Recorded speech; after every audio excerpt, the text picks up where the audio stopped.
ముఖ్యంగా వచ్చి ఆ ఒక్క ఛానలే కాదు 2-3 ఛానల్స్లో ఇంటర్వ్యూలు ఇచ్చాను. పెద్దగా అవి ప్రాచుర్యం పొందకపోవడానికి కారణం అది సెలబ్రిటీ ఏ కోషెంట్ లేదు.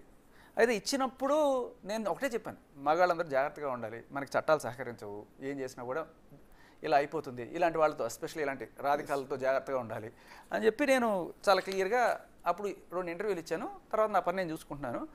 ఇలా చాలామంది నాకు అప్రోచ్ అయ్యేవాళ్ళు, సార్ మీరు ఇచ్చిన ఇంటర్వ్యూ చూశాను నేను, నాకు కూడా ఎలా జరిగింది అని చెప్పి నమ్మరు. కొంతమంది పోలీస్ ఆఫీసర్స్ కూడా ఎలా జరిగింది, ఒక అమ్మాయి బెదిరిస్తుందని చెప్పి వచ్చి చెప్పారు. రెగ్యులర్గా మీరు అన్నది నేనేం చాలా మంది వస్తూ నాకు తోచిన సాయం చేస్తున్నాను. మహిళలు వచ్చి మీ దగ్గరికి వచ్చి చెప్పుకుంటే అది నమ్మేస్తుంటారు, టెలికాస్ట్ చేస్తుంటారు. మగాళ్ళుగా మేము మోసపోతే మా సమస్యలు ఎవరు పట్టించుకోలేదు. సో ఇవాళ మగజాతి ఆణిముత్యం శేఖర్ భాష అంటే లవర్ల చేతిలో మోసపోయిన బాధితులందరి తరపున పోరాడే వ్యక్తిగా సంఘం ఏమన్నా స్టార్ట్ చేసే ఉద్దేశం ఉందా? ఆల్రెడీ దాంట్లోనే ఉన్నా నేను. నాకు అది అయిన తర్వాత నాకు జరిగినట్టు ఇంకోటి జరగకూడదు అని ఐ టర్న్ ఇంటూ యాక్టివిస్ట్.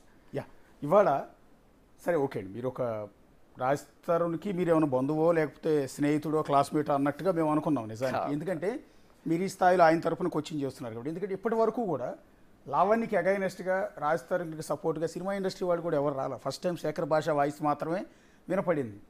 అయితే ఇందాక శేఖర్ భాష గురించి వ్యూయర్స్కి పరిచయం చేసేటప్పుడు చెప్పాను, మీకు పెద్దగా ఇంట్రడక్షన్ అక్కర్లేదు, ఆయన వాయిస్ మీరు రెగ్యులర్గా వింటూ ఉంటారు. ఇప్పుడు అప్పుడుగా దాదాపు 20 ఏళ్ల నుంచి ఆయన వాయిస్ మీరు వింటూ ఉంటారు.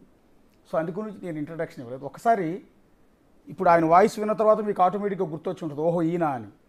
అండ్ దెన్ ఒకసారి ఆయన వాయిస్ మీరు వినండి, ఆయన ఎఫ్ఎంలో మాట్లాడింది విన్న తర్వాత ఇంకా బాగా గుర్తొస్తారు. ఆ టైప్లో మాట్లాడినా.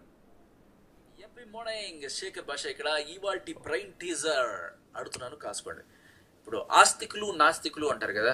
ఆస్తికులు అంటే ఎవరు? దేవుణ్ణి నమ్మేవాళ్ళు. నాస్తికులు అంటే దేవుణ్ణి నమ్మని వాళ్ళు.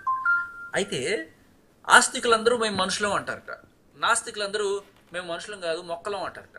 ఎందుకని అంటే ఇవాళ మొక్కల గురించి టాపిక్ వచ్చింది కాబట్టి అడుగుతున్నాను. ఇందుకు ఆన్సర్ ఆలోచించండి. ఇదే మొక్కల గురించి అడిగాను. మేము మనుషులు అంటాం ఆస్తికులు, కానీ నాస్తికులు అయితే మాత్రం